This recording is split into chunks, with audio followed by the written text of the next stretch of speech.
Guys never wonder what is going on to a single woman head. So in this video, these women going to tell us what are they thinking, what is going through their head when they don't have a family. I was forced to go on a blind date again yesterday. Let me share my thoughts. I am a 38-year-old unmarried woman, still single and without a partner. I deeply regret not getting married earlier, not finding a husband sooner. I agree with those who think this way, but I realized it too late. Before turning 30, my expectations were unrealistic. Back then, I had no shortage of suitors and had several relationships, but I ended them for the smallest reasons and lacked a clear and complete understanding of myself. Now, my requirements for blind dates are getting lower and lower. I can even consider a divorced man without children. I hope my sisters can recognize their own situation and get married early, really. After 30, there are far fewer opportunities. Some potential partners won't even consider meeting you if they hear your age. Some sisters say that after 30, women are more mature and sensible. Do you believe that? It's just self-comfort. I don't dare to look at my photos from when I was 25, feeling foolish at that time. I was in my prime and could easily marry if I had been smarter. I wouldn't be in this situation now. Life is like a dream, and a year passes in the blink of an eye. Those who say they absolutely can't lower their standards after 30 and would rather not marry if it's not right, do you believe that?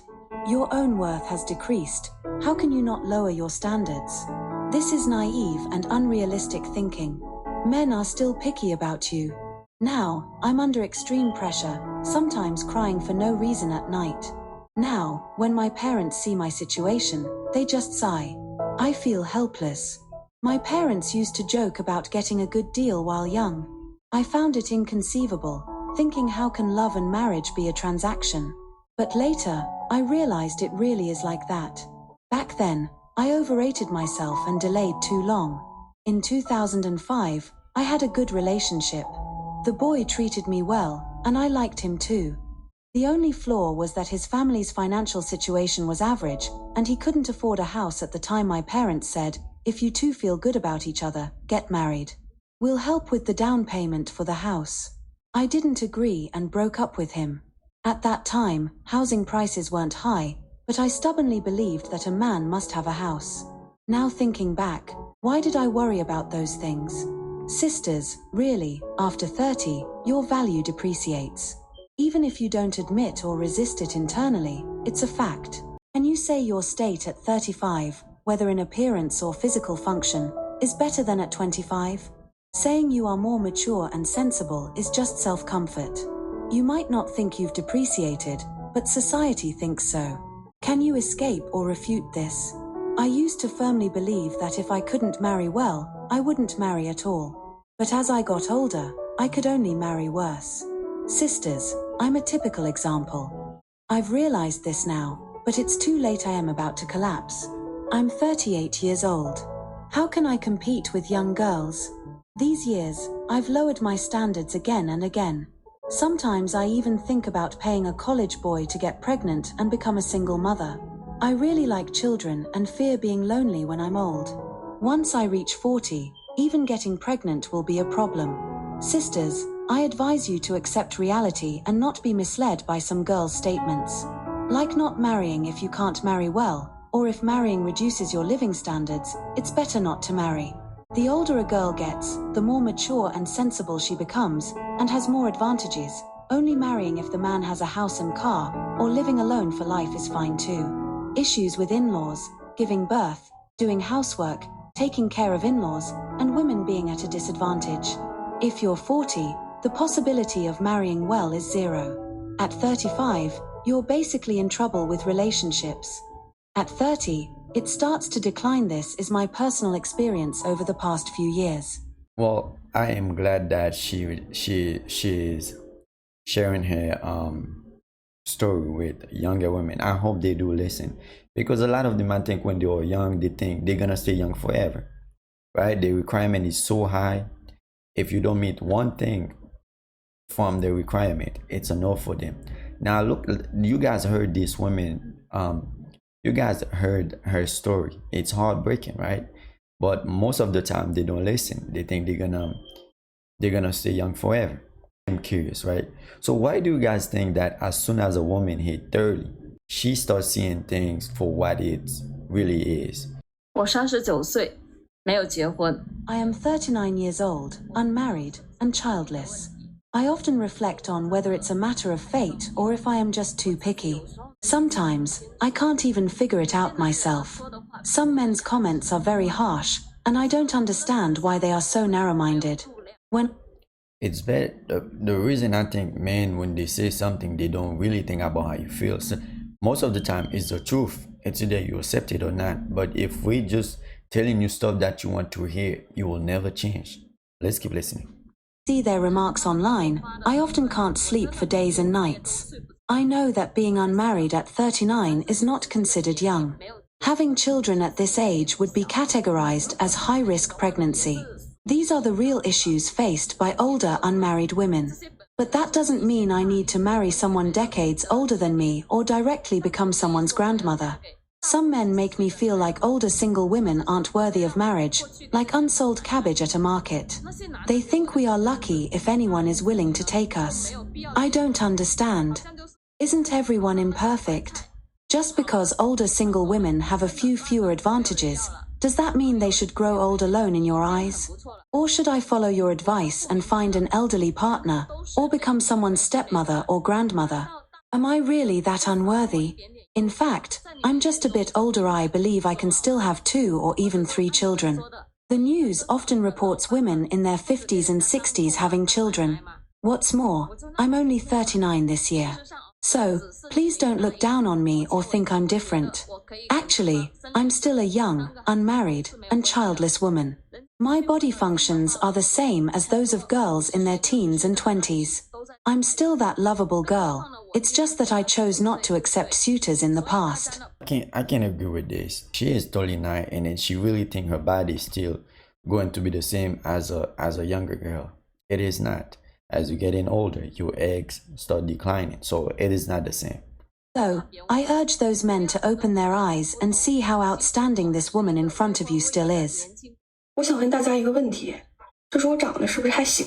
So the thing is, right, it's not like they was not capable of finding somebody that would cherish them for who they are, but the problem is the standard was probably too high, and then they probably still thinking, I'm gonna meet a man one day, and then this mindset keep them single for a long time. Now look at how they're telling their stories, right? Some of them regret it, but let's keep listening. I want to ask everyone a question. Do I look okay, maybe even passable? Recently, my family relatives started introducing potential matches to me. One of them is a bald man, but they didn't mention this fact when introducing him. They only told me some hard facts, like he is 5 years older than me, owns multiple properties, has a car, a stable job, good income, and lives in a first-tier city. It sounds like these conditions wouldn't make it hard to get married, right? But this makes me feel a bit insecure, as I'm just an ordinary person. The matchmaker said that this man has no special requirements for the woman, as long as she is a good girl to live with. So we exchanged contact information. However, his social media had nothing on it. I said, "Can you send a photo?" He replied, "I don't have any photos on my phone." I said, "You can take one." He said, "I'll go out and take one for you tomorrow." I was a bit puzzled. Do you need to go out to take a photo? But I didn't think much of it. The next day, he did send a photo, but he was wearing a hat and a mask, showing only his eyes. I thought, since the photo is so mysterious, let's meet and see. After chatting for a week, we decided to meet. When we met, he still wore a hat and walked in a somewhat feminine way. During the meal, he kept the hat on, and sweat was dripping down his face. I said, "If you're hot, you can take off your hat." He hesitated and then took it off. I saw that he was bald. He said he shaved his head because he had seborrheic alopecia, and the doctor said his hair would grow back in half a year. But I looked at his shiny scalp, with only a little black stubble on the sides, and his head shape was long and thin, which looked odd. I didn't say much, just saw sweat pouring down his forehead, unsure if it was due to nervousness or something else. During the meal, he even sprayed food into my dish. His mouth couldn't hold it in. I really wanted to get up and leave, but decided not to hurt his self-esteem and finished the meal reluctantly. It was the longest meal I had ever had. Actually, I don't mean to discriminate against baldness. What I want to say is that this kind of thing needs to be informed in advance. If I don't mind, we can interact.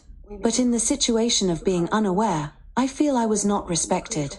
Even though I am a 37-year-old older single woman with average conditions, I have the right to choose and cannot accept just anyone. If it were you, would you be angry? I thought it was something more than just the man not having hair, right? So he has everything that most women looking for in a man, but because he doesn't have any hair, it's a problem for her. Now, do you guys see how ridiculous this is? If you don't have one thing, or maybe one thing, you have everything else that they are looking for, but if there's one missing from the list, they rejected you because of just one thing. 后里面没有比我过得更惨的大龄剩女了。 I dare say, among those born in the 1990s, there's probably no older unmarried woman who has had a tougher time than me. When I was 25 years old, I had just been promoted to regional director at a publicly listed company. In the eyes of my friends, family, and colleagues, everything seemed to be going smoothly. I was practically a winner at life. However, soon after, I fell into severe depression. This setback cost me nearly 3 years of my youth. I didn't earn any money, and I lost my job. I spent all my savings and nearly went into debt. Many might wonder, what could have caused such depression at such a young age? The reasons are many and complex, but it all boils down to my first love. During that time, I couldn't sleep alone at night, often crying and losing hair, suffering from loss of appetite and suicidal thoughts. My health was on the brink of collapse. Ultimately, it was my mother who stayed by my side every day during that period, taking me around to relax and helping me emerge from the shadow of depression. Due to a long period of unemployment, I faced numerous rejections when trying to find work again. Eventually, I joined others in starting a business in Nanjing, putting all my heart and soul into work, just to make up for those lost 3 years. After 3 years of entrepreneurship, our company performed well. However, I tragically fell victim to betrayal by colleagues, left with nothing, and forced out. I realized I had been too naive about human nature. Now at 34 years old, I am still unmarried and childless, without a home or a car. I long to find a partner, yet I face rejection for my age. Is it a crime to be an older woman? My second venture has once again depleted all my savings. I face immense pressure every day, and many nights I struggle to breathe and sleep. What lies ahead for me? Do I even have a future? You guys heard their stories are similar. Some of them are willing to lower the standards, right? But some, they still have the same mindset where they think they still have it. They're not going to change their standards, because if you're not gonna meet my requirements, it's a no for me. So some of them going to probably spend the rest of their life by themselves. So make sure you guys comment down below what you think about this. As always, I do appreciate each and every one of you guys for taking the time to watch the video. If you're new here, once again, welcome to the channel. And before you leave, don't forget to show some love to the channel. Hey, listen, I'm out.